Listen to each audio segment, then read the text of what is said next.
suis l'athlète français en sport d'hiver le plus médaillé, que ce soit olympique ou paralympique. Quand j'ai appris ça, c'est un journaliste qui me l'a annoncé après ma 4e médaille aux Jeux paralympiques de Pékin en 2022. J'étais pas du tout au courant. C'est une immense fierté aussi. Et moi, au-delà de devenir un grand champion, je voulais montrer aussi que malgré un handicap, on peut devenir un grand sportif et un grand athlète.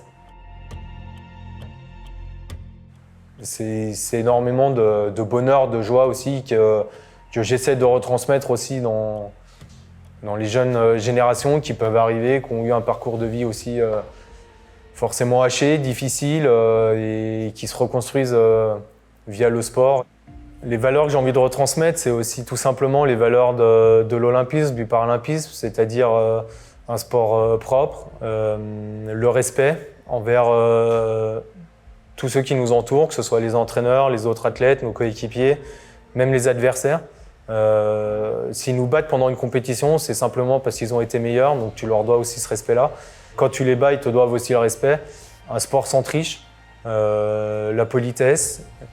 Le Benjamin d'aujourd'hui, je dirais qu'il est fier d'avoir accompli toutes les étapes dans sa vie qu'il a su surmonter. Difficile de grandir qu'un parent, une adolescence compliquée suite à mon accident et mon rebondissement. Et je pense que toutes ces barrières que j'ai su franchir, remonter, obstacle par obstacle, quand je regarde ce que j'ai franchi, je me dis waouh, quel parcours.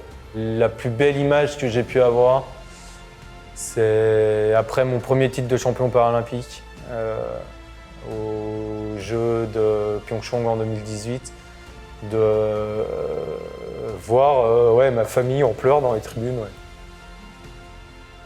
Parce que ça montre à quel point ils sont fiers du parcours que j'ai fait. Et je pense qu'on a su surmonter tout ça ensemble. Et c'est la plus belle récompense que j'ai pu apporter aussi à ce projet-là, à notre projet, parce que c'est pas que le mien aussi. Sans eux, je serais pas arrivé jusqu'ici. Ouais.